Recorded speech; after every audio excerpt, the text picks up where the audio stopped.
கர்த்தர் இன்றைக்கு நமக்கு கொடுக்கிற வேத வசனம் என்னவென்றால், இதனால் ஒவ்வொரு நாட்களும் கர்த்தர் நம்மளோடு இடைப்படுகிறார். கர்த்தர் என்னை கைவிட்டார், கர்த்தர் என்னை கைவிட்டார் என்ற தலைப்பில் தான் உங்களுக்கு ஆண்டவருடைய வார்த்தையை சொல்லப்போ. கைவிட்டார்னு சொன்ன உடனே உங்களுக்கு ஒரு ஷாக் ஆகிட்டுருக்கும். எப்போவுமே ஏசப்பா கைவிட மாட்டாரே, ஏன் பாஸ்டம்மா கைவிட்டார்னு சொல்கிறாங்க அப்படின்னு. ஒருவேளை நிறைய பேர் கர்த்தர் என்னை கைவிட்டார்னு சொல்லிட்டு இருப்பீங்க.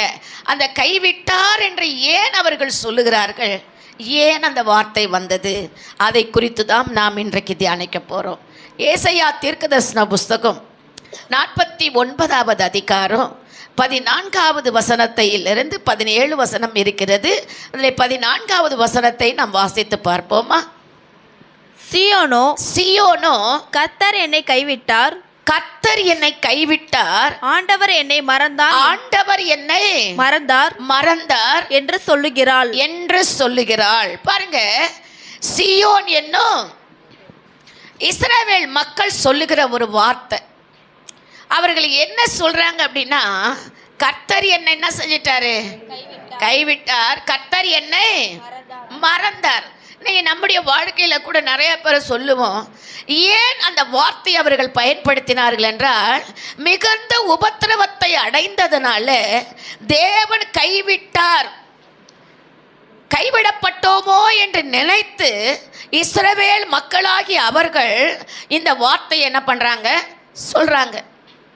நம்மளே ஆண்டவர் என்ன செஞ்சிட்டாரு, கைவிட்டாரு அப்படின்ற ஒரு அந்த சூழ்நிலையில் வரும்பொழுது, இப்போ நீங்கள் கூட சொல்லலாம். எப்படி சொல்வீங்கன்னா, மிகுந்த உபத்திரமான ஒரு சூழ்நிலைக்குள்ளே நீங்கள் போகும் பொழுது, அந்த சூழ்நிலையில் இருக்கிறதான அந்த வலியும் அந்த வேதனையும் உங்கள் மன அழுத்தத்தை கொண்டு வரும் பொழுது நீங்கள் நினைக்கலாம், என்னன்னா ஆண்டவரே என்னை என்ன பண்ணிட்டாரு, கைவிட்டார். ஆனால் இயேசு என்ன சொல்கிறாரு, நான் உங்களை என்ன செய்ய மாட்டேன், கைவிட மாட்டேன். ஹல்லேலூயா, ஹல்லேலூயா. அந்த சோதனையின் வழியாய் கடந்து செல்லும் பொழுது விசுவாசிகளுக்கு தெய்வீக நிச்சயமா நமக்கு பதில் தருவார் என்ற நம்பிக்கையற்றவர்கள் தான் சொல்லுவார்கள் இந்த வார்த்தையை. தேவன் என்ன பண்ணிட்டாரு, கைவிட்டார். 15வது வசனத்துல வாசிக்கிறோம் பாருங்க, வாசிங்க அந்த வசனத்தை கூட. தாயானவள் தன் கர்ப்பத்தின் பிள்ளைக்கு இறங்காமல் தன் பாலகனை மறப்பாளோ? ஸ்திரீயானவள் தன் கர்ப்பத்தின் பிள்ளைக்கு இறங்காமல் தன் பாலகனை மறப்பாலோ? அவர்கள் மறந்தாலும் நான் உன்னை என்ன செய்வதில்லை, மறப்பதில்லை. ஹல்லேலூயா. ஆனா இங்க வேதம் என்ன சொல்லுகிறது, இங்க இஸ்ரவேல் மக்கள் என்ன சொல்றாங்கன்னா, கர்த்தர் என்ன செய்துட்டாரு, கைவிட்டார். எனக்கு நிறைய பேர் அந்த கைவிட்டார் என்ற ஒரு வார்த்தையை சொல்றாங்க. அதான் ஆண்டவர் சொல்றாரு, தாயானவள் கூட தன் பிள்ளை என்ன செய்யலாம், மறந்துடலாம். அப்படின்னா என்ன, அவங்க கூட மறக்க மாட்டாங்க, ஆனால் அவர்கள் மறந்துடலாம், ஆனால் நான் உங்களை என்ன செய்வதில்லை, மறப்பதில்லைன்னு சொல்றாங்க. அப்போ இந்த உபத்திரவத்தில் அந்த இஸ்ரவேல் மக்கள் கைவிட்டார்னு சொன்ன அந்த நிலைமையில அவர்கள் அந்த வார்த்தையை சொன்னாங்க. ஆனால் நீங்களும் நானும் இன்னைக்கு ஆண்டவரிடத்தில் சொல்லுவோம், இயேசு எங்களை கைவிட மாட்டார், இயேசு எங்களை கைவிட மாட்டார், அவர்தான் எங்களை நேசிக்கிறவர். அதில் ஒரு உதாரணமாக இன்னொரு வார்த்தை கூட சொல்கிறேன் பாருங்க. தாயினுடைய அன்பை பாருங்களேன். 1 ராஜாக்கள் 3வது அதிகாரம் 26வது வசனத்தை வாசித்து பாருங்களேன். அந்த தாயினுடைய உண்மையான பாசம் அதில் தெரியுது பாருங்க. அப்பொழுது உயிரோடு இருக்கிற பிள்ளையின் தாய் தன் பிள்ளைக்காக அவள் குடல் துடித்ததினால் நல்ல அந்த வார்த்தையை பாருங்களேன். உண்மையான ஒரு தாய் தன் பிள்ளை என்ன செய்றாரு, அந்த குழந்தை என்ன பண்ணியிருக்கிறாங்க, 2 துண்டா வெட்டி பாதி இவளுக்கும் பாதி அவளுக்கு, 2 பேருமே ஏன் குழந்தைன்றாங்க. அப்போ ஞானி சொல்றாரு, அந்த குழந்தை என்ன செஞ்சிடலாம், வெட்டிடலாம், 2 துண்டாக்கி கையில் கொடுத்துடலான்னு சொல்றாரு. பாருங்க அந்த அழக, இதுதான் தாயினுடைய பாசம், இதுதான் தாயினுடைய பற்று. நம்ம நினைக்கிறோம், ஆனால் கல்லை கூட கரைய வைக்கிற நம்முடைய ஆண்டவர். அந்த தாய் அந்த அந்த சாலமோன் ஞானியினுடைய வார்த்தையை பாருங்க. சரி, இது 2 துண்டு அந்த குழந்தையை வெட்டி கொடுத்துடலான்னு சொல்றாங்க. அப்போ சரின்னு சொல்லி அந்த வசனத்துல வாசிங்க, அது நல்லா உங்களுக்கு விளங்கும் பாருங்களேன். ராஜாவை நோக்கி ஐயோ ஐயோ என் ஆண்டவனே உயிரோடு இருக்கிற பிள்ளையை கொல்ல வேண்டாம் அதை அவளுக்கே நான் செஞ்சிரு கொடுத்துரு. இதுதாம்மா தாயின் அன்பு. ராஜா சொல்லிட்டாரு. 2 பேருமே போட்டி போடுறாங்க, ஏன் குழந்தைன்னு சொல்லிட்டு. அவரால் என்ன பண்ண முடியல, ஒன்றும் செய்ய முடியல. அப்போ ஒரே ஒரு வார்த்தை சொல்றாரு, அப்படின்னா இந்த குழந்தை என்ன பண்ணிடு, வெட்டு, பாதி இவளுக்கும் பாதி அவளுக்கும் கொடுக்க. ஆனால் பெற்றெடுத்த 10 மாதம் சுமந்து பெற்றெடுத்து வளர்த்து காப்பாற்றின அந்த சுமந்து பெற்ற அந்த தாயினுடைய குடல் என்ன செய்தான், மறுபடியும் வாசிங்கல அந்த வார்த்தை எவ்வளவு தூரம் அந்த அந்த ஒரு அது சொல்றாரு பாரு, அந்த குடல் வாசி 26வது வசனம். அதானா, சரி. பிள்ளையின் தாய் தன் பிள்ளைக்காக, பாத்தீங்களா, பிள்ளையின் தாய் தன் பிள்ளைக்காக அவள் குடல் துடித்ததினால், அவள் குடல் என்ன செய்து துடித்ததினால் ராஜாவை நோக்கி ஐயோ என் ஆண்டவனே உயிரோடு இருக்கிற இந்த குழந்தைய கொல்ல வேண்டாம். ஹல்லேலூயா சொல்லுவாமா. என் ஆண்டவனே, உண்மையான தாய் என்பதை அவர் கண்டுபிடிச்சிட்டார். ஹல்லேலூயா. இதுதான் தாயின் பாசம். அந்த குழந்தை என்ன பண்ண வேண்டாம், கொல்ல வேண்டாம். நிறைய பேர் சொல்லுவாங்க, அவன் அடங்கவே இல்லை, அவன் கீழ்ப்படிவே இல்லை, அவனை அடித்து வெட்டி கொண்டு போட்டுருங்கன்னு சொல்லிடுவாங்க. அப்புறம் யாராவது ஒருத்தர் அடிச்சுட்டா என்ன செய்வாங்க, நான் சும்மா சொன்னேன், நீங்கள் அடிச்சிட்டிங்க பார்த்தியா. இது நிறைய நேரங்களில் ஜெயசெல்வி குடும்பத்தில் நடக்கும் இல்லையா. தாய் ஒத்துக்கவே மாட்டாங்க. அதே மாதிரி தாய் அடின்னு சொன்னால் கூட சகோதரிக்கு என்ன பண்ண மாட்டாங்க, ஒத்துக்க மாட்டாங்க. ஐயோ எப்படி, நாங்கள் ஏதோ சும்மா ஒரு வார்த்தைக்கு என்ன சொன்னோம், அதுக்காக நீங்கள் அடிச்சிருவீங்களான்வாங்க. இதுதான் உண்மை. ஏன்னா அந்த இரத்த பாசம், அந்த குடல் எப்படி அந்த வார்த்தை, அது நான் படித்து பார்த்தேன் நைட்டு. அந்த தாயினுடைய குடல் என்ன சொல்லுது, அந்த வலி வேதனை தாங்க முடியாமல், சரி பொய் சொல்கிற அவகிட்டே அந்த குழந்தை என்ன பண்ணிடுங்க, கொடுத்துருங்க. எங்கே இருந்தாலும் அது நல்லா இருக்கட்டும், அது வளரட்டும். அவள் ஏமாத்துறா, பொய் சொல்கிறா, எனக்கு தெரிஞ்சு போச்சு. அதனால் ராஜாவே, அது அவள் கையிலே நான் செஞ்சிருங்க, கொடுத்துருங்க. அப்போது ஒரு தாயானவளுக்கு கூட தன் பிள்ளையை மறப்பதற்கு முடியல அப்படின்னு சொன்னால், நம்முடைய ஆண்டவர் ஏன் நம்மளை மறந்துடுவார், எப்படி நம்மளை கைவிட்டுடுவார்? அவரை தேடி நாடி ஓடி வந்த ஆண்டவர் சொல்லுகிறார். இஸ்ரவேல் மக்கள் சொல்கிறாங்க, கர்த்தர் என்னை கைவிட்டார், கர்த்தர் என்ன கைவிட்டார். அவங்க சூழ்நிலையை பார்த்து அவங்க சொல்கிறாங்க, ஒருவேளை நீங்கள் கூட சொல்லியிருக்கலாம், கர்த்தர் என்னை மறந்தார், கர்த்தர் என்னை கைவிட்டார், இந்த விஷயத்தில் அவர் என்னை வெட்கப்படுத்திட்டார் நீங்கள் சொல்லலாம். ஆனால் இல்லவே இல்லை, கர்த்தர் உங்களை மறப்பதில்லை, கர்த்தர் உங்களை கைவிடுவது இல்லை. உங்களுக்கு ஏற்ற வேளையில் ஏற்ற சமயத்தில் கர்த்தர் அற்புதம் செய்வார். ஹல்லேலூயா, ஹல்லேலூயா. எரேமியாவின் புஸ்தகம் 31வது அதிகாரம் 20வது வசனத்தை வாசித்து பாருங்களேன். எரேமியாவின் புஸ்தகம் 31:20 வாசிங்க. எப்ராயிம் எனக்கு அருமையான எப்ராயிம் எனக்கு அருமையான குமாரன் அல்லவோ, அவன் எனக்கு பிரியமான பிள்ளை அல்லவோ. ஆண்டவர் பாரு எப்படி சொல்ற, எப்ராயிம் எனக்கு அருமையான குமாரன் அல்லவோ. அடுத்து சொல்றாரு, அவன் எனக்கு பிரியமான பிள்ளை அல்லவோ.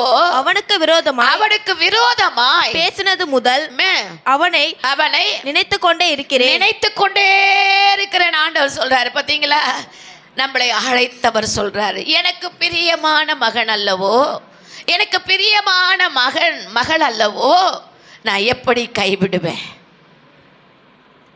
எனக்கு இந்த அவருடைய பாதத்தில் நம்ம எல்லாரும் வந்திருக்கிறோம் அப்படின்னா, அவர் பார்வைக்கு நம்ம பிரியமானவர்கள், அவர் பார்வைக்கு நம்ம அருமையானவர்கள். அதனால தான் சொல்கிறாரு, நான் நம்முடைய வாழ்நாளில் எந்த சூழ்நிலையில் அவரை நாம் ஒருவேளை மன துக்கத்தோடு நம்ம இருப்போமானால், அந்த மன துக்கத்தை அறிந்து மனம் மாறாமல் நமக்கு உதவி செய்வார். ஹல்லேலூயா. நீங்க இந்த மாதத்துல ஒருவேளை ஆண்டவருடைய சமூகத்தில் நீங்க வந்திருக்கலாம். ஆண்டவர் எங்களை கைவிட்டாரு பாஸ்டர்மா, இந்த விஷயத்துல நினைக்கலாம். இல்லவே இல்லை, உங்களை கைவிடவே இல்லை, உங்களை நடத்த போறார். ஒரு வித்தியாசமான அனுபவத்துக்குள்ள கொண்டு போவாரா தவிர உங்களை கைவிடவே மாட்டார். ஹல்லேலூயா, ஹல்லேலூயா. நம்முடைய வாழ்க்கையில எந்த சூழ்நிலையிலும் அவரை நாம் நம்முடைய மன துக்கத்தை அவர் மறப்பது, அவர் மாறவே மாட்டார். அடுத்தது சொல்றாரு, அவர் அன்புடனும் கருணையுடனும் நம்மளை பாதுகாக்கிற தெய்வம்.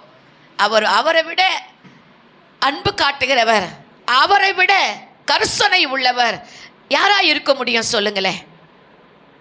பாதுகாக்கிறது மாத்திரமல்ல, அவர் நம்மளை கைவிட மாட்டார் என்று நம்ம என்ன பண்ணோம்?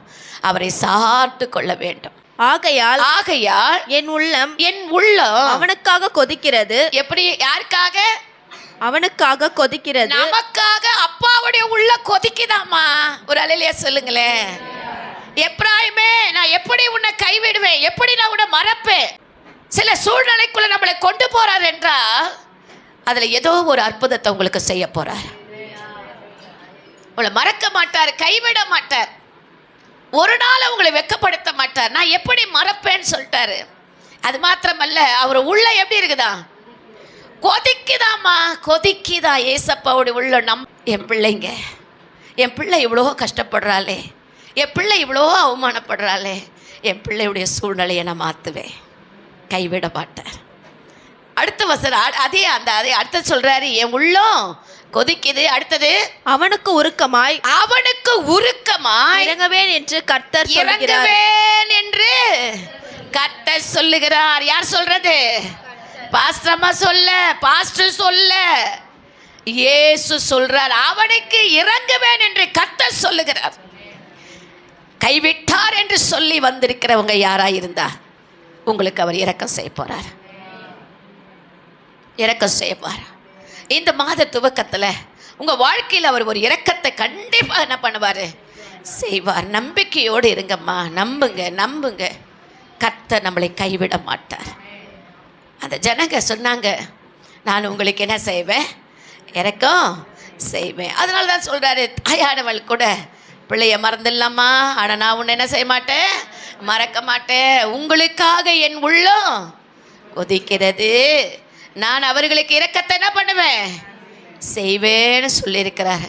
நம்மை மறந்திருக்க அவர் உள்ளம் எப்படி இருக்கும்?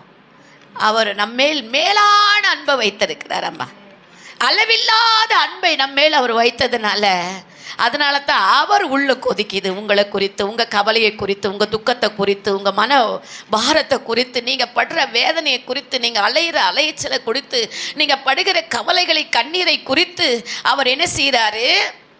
அவருடைய உள்ள கொதிக்குது. இதோ என் உள்ள கைகளில் உன்னை வரைந்திருக்கிறேன், என் உள்ள கைகளில் உன்னை வரைந்திருக்கிறேன். உன் மதில்கள் எப்போதும் என் முன் இருக்கிறது. ஹல்லேலூயா. அப்பாவுடைய உள்ள கையில நம்மளை என்ன செஞ்சிருக்கிறாரு? வரைந்து வைத்திருக்கிறார். அந்த உள்ள கையில தான் ஆணிகளால் அடிக்கப்பட்ட அந்த கரம், அந்த காயப்பட்ட அந்த கரம், அந்த ஆணிகளால் அடிக்கப்பட்ட அந்த கரத்துல தான் நம்மளை வரைந்து வைத்திருக்கிறாரா. ஹல்லேலூயா, ஹல்லேலூயா. வரைந்து வைத்த ஆண்டவர் சொல்றார், நான் உங்களை என்ன செய்ய மாட்டேன்? கைவிடவே மாட்டேன்னு சொல்றார். ஹல்லேலூயா. எத்தனை பெரிய நன்மைகளை நம் ஆண்டவர் நமக்கு செய்கிறார். அது மாத்திரமல்ல, அவருடைய அன்பு, அதுதான் அவருடைய கரிசனை நம்மளை தெளிவுபடுத்துது. உள்ளங்கையில் வரைந்து வைத்ததுக்கு அடையாளமே அவர் நம்மேல் காட்டின அன்பு. அதனால தான் அந்த கல்வாரி சிலுவையிலே ஆணிகளால் என்ன செய்தாங்க? அடிக்கும் பொழுது கூட, ஆணிகளால் அடிக்கும் பொழுது கூட அவர் கரத்தை என்ன பண்ணாரு? மடக்கி கொள்ளாமல் நீட்டினார். ஏன் என்றால் நமக்காக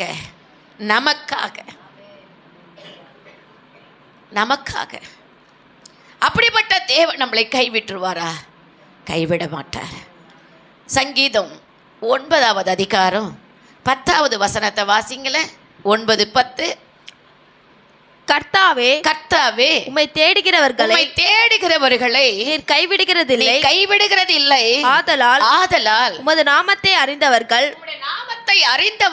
உம்மை நம்பியிருப்பார்கள். பாருங்க, கர்த்தாவே உம்மை தேடுகிறவர்களை நீ என்ன செய்வதில்லை.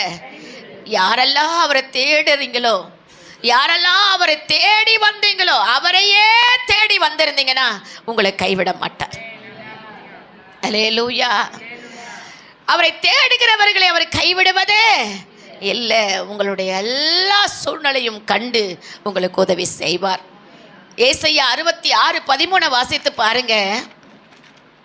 66வது அதிகாரம் 13வது வசனம். ஒரு தாய் தேற்றுவதை போல, ஒருவனை ஒரு தாய் தேற்றுவதை போல கர்த்தர் என்ன செய்றாரா? தேற்றுகிறார், தேற்றுகிறார், அரவணைக்கிறார், பாதுகாக்கிறார், ஆசீர்வதிக்கிறார், உதவி செய்கிறார். மனிதர்கள் மூலமாக, யாரோ ஒருத்தர் மூலமாக, எதிர்பாராத ஒரு மனிதன் மூலமாக கர்த்தர் நமக்கு ஒத்தாசை அனுப்புகிறார், தேற்றுறார், தைரியப்படுத்துறார். செய்றாரா இல்லையா? அந்த மாதிரி நிறைய பேருக்கு அனுபவம் இருக்கா இல்லையா? அல்லேலூயா, அல்லேலூயா. இதுதான் தேவன் செய்யறது, இதுதான் தேவ அன்பு, இதுதான் அவர் செய்யற. அதனால தான் சொல்றாரு, ஒருவனுடைய தாய் தேற்றுவதை போல நான் உங்களை தேற்றுவேன், தேற்றுவேன். ஏசாயா 44:21 வாசிங்க. யாக்கோபே, யாக்கோபே, இஸ்ரவேலே, இஸ்ரவேலே, இவைகளை நினை. நீ என் தாசன், நீ என் தாசன், நான் உன்னை உருவாக்கினேன். நீ என் தாசன், நீ என் தாசன். இஸ்ரவேலே, இஸ்ரவேலே, என்னால் மறக்கப்படுவதில்லை, மறக்கப்படுவதில்லை. ஹல்லேலூயா. எவ்வளவு அழகான, எவ்வளவு அருமையான வார்த்தைகளை இந்த மாதத்துல, இந்த மாத துவக்கத்துல கர்த்தர் நமக்கு கொடுக்கிறார். எவ்வளவு அழகான வார்த்தைகளே. இஸ்ரவேலே, யாக்கோபே, இஸ்ரவேலே, இவைகளை நினை. இந்த நாள் வரையில் உங்க வாழ்க்கையில செய்தவைகளை நினைத்து பார். இவைகளை நினை. ஏன் நான் உனக்கு செய்தேன்? நீ என் தாசன், நீ என் மகன், நீ என் மகள், நீ என் தாசன், நீ என்னால மறக்கப்படுவதில்லை. நான் உன்னை கைவிடுவோம் இல்லை, உன்னை நான் மறக்கவும் இல்லை. நீ இவைகளெல்லாம் நான் செய்ய நினை என்று சொல்லுகிறார். அல்லேலூயா, அல்லேலூயா. ஒவ்வொரு நாளும் கர்த்தர் நம்மளை நினைத்து நம்மளை ஆசீர்வதிக்கிற தேவனாக இருக்கிறார். இவை எல்லாத்தையும் நம்ம நினைச்சா இந்த வருஷம் முழுவதும் அவருடைய நம்ம வாழ்க்கையில் அவர் செய்த எல்லாவற்றையும் நம்ம நினைத்து பார்த்தா நமக்கு நேரம் காணாதில்லையா, நாட்கள் போதாதில்லையா? அவர் செய்த நன்மைகள் ஏராளமே. அவர் சொல்கிறார், இஸ்ரவேல் மக்கள் அந்த கடினமான சூழ்நிலையிலே அவளுக்கு உதவி செய்யலன்னு நினச்சி கர்த்தர் என்ன செஞ்சிட்டாரு? கைவிட்டாருன்னு சொல்லிட்டாரு. ஆனால் ஆண்டவர் சொல்கிறாரு, ஒரு தாயானவள் கூட தான் பிள்ளைய மறக்கலாம், நான் உங்களை என்ன செய்யலை, மறக்கலை. உங்களை நான் உள்ள கையில் என்ன செஞ்சிருக்கிறேன், வரைந்து வைத்திருக்கேன்னு சொல்லிட்டாரு. அது 17வது வசனம் என்ன சொல்லுது பாருங்களேன். உன் குமாரர் தீவிரித்து வருவார்கள், குமாரன் தீவிரித்து வருவார்கள். உன்னை நிர்மூலமாக்கினவர்களும், நிர்மூலமாக்கினவர்களும், உன்னை பாழாக்கினவர்களும், உன்னை விட்டு புறப்பட்டு போவார்கள். புறப்பட்டு என்ன செய்வாங்க? போயிருவாங்க. உன்னை நிர்மூலமாக்க நினைத்தவர்கள், உன்னை பாழாக்க நினைத்தவர்கள், அவர்கள் எல்லாம் உன்னை விட்டு என்ன செஞ்சிருவாங்க? போயிடுவாங்க. உன்னை விட்டு போயிடுவாங்க, உன்னை விட்டு ஒதுங்கிடுவாங்க. ஏனென்றால் நீ என் தாசன், ஏனென்றால் நீ என்னால் மறக்கப்படுவதில்லை. அதுதான் தேவனுடைய வார்த்தை.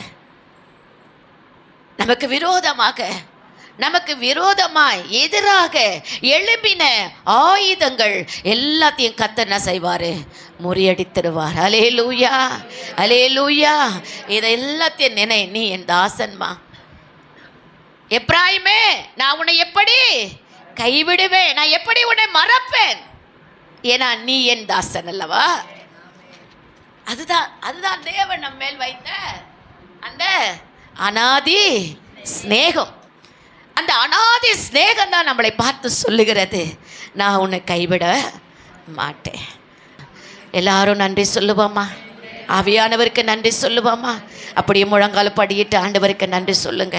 அப்பா, ஆரம்பிக்கப்பட்ட இந்த ஊழியத்தை 2005 ஆரம்பிக்கப்பட்ட இந்த ஊழியத்தை ஆண்டவரே 2025வது வருஷத்தை கண்டோம், இந்த மாதத்தை காணவும் ஆண்டவரே இந்த ஆண்டு விழா என்று ஒருவேளை ஆண்டவரே நாங்கள் நினைத்து இன்னைக்கு நாங்கள் நன்றி சொல்லுகிறோம் ஐயா. பலவானை முந்தி கட்டி நாங்கள் நன்றி சொல்லுகிறோம் ஆண்டவரே. அப்பாவுடைய கரத்தில் எல்லாரும் ஒப்பு கொடுப்போமா. இஸ்ரவேல் மக்கள் சொன்னாங்க கர்த்தர் என்னை கைவிட்டாருன்னு சொல்லி. நீங்கள் கைவிடலப்பா. ஏதோ ஒரு விதத்தில் எங்களை புடமிட்டு பார்த்தீங்களே தவிர நாங்கள் வெக்கப்பட்டதெல்லாம் நன்மைக்கு தான், நாங்கள் அவமானப்பட்டதெல்லாம் நன்மைக்கு தான், நாங்கள் கடந்து வந்ததெல்லாம் நன்மைக்கு தான். எதுவுமே எங்களுக்கு தீமையாய் அன்றைக்கு தோன்றுச்சு, இன்றைக்கு எங்களுக்கு தீமையா நாங்கள் நினைக்கல ஆண்டவரே. எல்லாத்துக்கும் நன்றி சொல்கிறோம் ஐயா, எல்லாத்துக்கும் நன்றி சொல்கிறோம். கொஞ்ச நேரம் நன்றி சொல்வீங்களா? எல்லாரும் முழங்கால் படியிட்டு எல்லாரும் கர்த்தருக்கு முன்பாக நின்று எல்லாரும் கொஞ்ச நேரம் நன்றி சொல்லுவோம். இந்த ஊழியத்தை ஆரம்பித்த நாளிலிருந்து கர்த்தர் நம்மளை நடத்தியிருக்கிறார். எத்தனையோ பிள்ளைகளை இந்த இடத்துல நன்மையை பெற்றிருக்கிறாங்க, எத்தனையோ அற்புதங்களை பெற்றிருக்கிறாங்க, எத்தனையோ அதிசயங்களை பெற்றிருக்கிறாங்க, எத்தனையோ ஆச்சரியமான காரியத்தை செய்திருக்கிறார். அநேகருடைய வாழ்க்கையில் நன்மையை செய்திருக்கிறார், அநேகருக்கு ஜீவ சுக பலனை கொடுத்திருக்கிறார், அநேகருடைய வியாதிகளை சுகமாக்கி இருக்கிறார், அநேக பிசாசுகளை விரட்டிருக்கிறார், தந்திர மந்திரத்தின் கட்டுகளை அவிழ்த்திருக்கிறார், நுகங்களை எல்லாம் முறியடித்திருக்கிறார், ஊழியக்காரை கொண்டு பல காரியங்களை கர்த்தர் செய்திருக்கிறார். கர்த்தர் நம்மளை உயிரிழைய செய்திருக்கிறார். எப்ராயிமே நான் உன்னை எப்படி மறப்பேன், எப்ராயிமே நான் உன்னை எப்படி கைவிடுவேன் என்று சொல்லி அவருடைய குடல் நம்முடைய சூழ்நிலைகளை கண்டு எப்படி கொதித்ததோ அதே போல இந்த நாள் வரையிலோ நமக்கு விரோதமா யார் எழுப்பினாலோ கர்த்தருடைய குடல் கொதித்தது நிமித்தமாக கர்த்தர் நம்மளை காப்பாற்றி இருக்கிறார், விடுதலையாக்கி இருக்கிறார், சுகம் கொடுத்திருக்கிறார், ஆசீர்வதித்திருக்கிறார், நம்மளை உயிரிழைய செய்திருக்கிறார். கோடான கோடி நன்றி ஆண்டவரே, கோடான கோடி நன்றி ஆண்டவரே, கோடான கோடி நன்றி ஆண்டவரே. ஹல்லேலூயா. நன்றி நன்றி நன்றி நன்றி. எல்லா கரங்களை தட்டி நன்றி சொல்லுவோமா? நன்றி ராஜா, நன்றி ராஜா, நன்றி நன்றி நன்றி நன்றி ஆண்டவரே. அழைத்த தேவன் உண்மை உள்ளவராய் இருந்து என்னோடு எங்களோடு எங்க விசுவாச மக்களோடு ஐயா எங்க பிள்ளைகளோடு கர்த்தர் நீர் இருந்ததுக்காய் ஸ்தோத்திரம். நன்றி ராஜா, நன்றி ஆவியானவரே. எங்க மக்களோடு இருந்ததுக்காக நன்றி, எங்க குடும்பங்களோடு இருந்ததுக்காக நன்றி, எங்க குடும்பங்களை வேலையடைத்து பாதுகாத்ததுக்காக நன்றி, நீ செய்த எல்லா நன்மைகளுக்காக நன்றி ராஜா. இதுவரையிலும் எங்களை நடத்தினீர், இனிமேலும் நீங்க தான் எங்களை நடத்த போறீர். இந்த வருஷத்துல ஒரு வித்தியாசமான அனுபவத்தினால உங்கள் பிள்ளைகளை நிரப்புங்க ஆண்டவரே.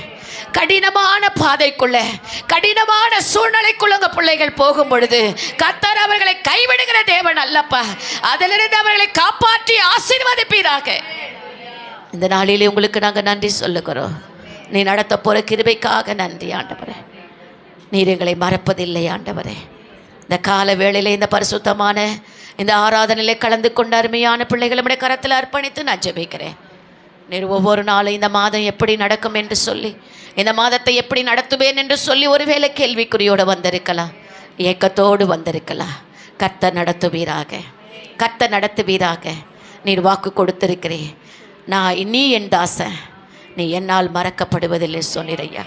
தாயானவள் கூட தன் பிள்ளையை மறந்தல்லாம், ஆனால் எங்கள் ஆண்டவர் எங்களை உள்ளங்கையிலே வரைந்தது நிமித்தமாக நீர் எங்களை பாதுகாக்கிற தேவன். எங்களுக்காக அந்த கைகள் ஆணிகளால் அடிக்கப்பட்ட கைகள் அப்பா, அந்த கரத்தில் எங்களை உடைந்தபடினால நீர் எங்களை பாதுகாத்திருக்கிறீர், நீர் எங்களை பாதுகாக்கிறீர் சுவாமி. உடைய பிள்ளைகளை அப்படியே அற்புதமாய் அதிசயமாய் நடத்தும். இந்த பிள்ளைகள் இந்த அப்பத்தையும் தண்ணீரையும் ஆண்டவரே உம்முடைய இரத்தத்துமாக ஆண்டவரே அப்பா உம்முடைய சரீரமாக இன்னைக்கு பங்கெடுக்கிற உம்முடைய பிள்ளைகளுக்கு ஒரு வித்தியாச அனுபவத்தை கொடுத்து அவருடைய வாழ்க்கையில் நன்மைகளை செய்து அவருடைய சரீரங்களில் சுகத்தை கொடுத்து அவளை உயர்த்தி அழகுபடுத்தும். இந்த வருஷத்தில் கொடுத்த ஆத்மாவுக்காக நன்றி, இந்த வருஷத்தில் நீ செய்த நன்மைகளுக்காக நன்றி, இன்னும் தொடர்ந்து எங்களுக்கு அற்புதங்களை செய்ய போகிறதுக்காக நன்றி. இதுவரையிலும் நாங்கள் நிற்கிறது உம்முடைய கிருபை, எங்கள் மக்களை நீ ஆசீர்வதித்தது உம்முடைய கிருபை. தொடர்ந்து எங்கள் பிள்ளைகளோடு எங்கள் மக்களோடு எங்கள் குடும்பத்தோடும் உம்முடைய கரம் இருக்கட்டும். விசேஷமாக இந்த நாளிலே வந்த ஒவ்வொரு மக்களோடும் ஆண்டவரே இந்த ஐக்கியத்தில் கலந்து கொள்ள உற்சாகமாய் வந்த குடும்பத்தோடும் உடைய கரங்கள் இருப்பதாக. நீ ஒரு நாள் எங்களை கைவிட மாட்டேன். எங்களை ஆசீர்வதிக்கிறதுக்காக நன்றி செலுத்துகிறோம். இயேசுவின் நாமத்தினால் பிதாவே, ஆமென். கர்த்தர் உங்களை ஆசீர்வதிப்பாராக. ஆமென்.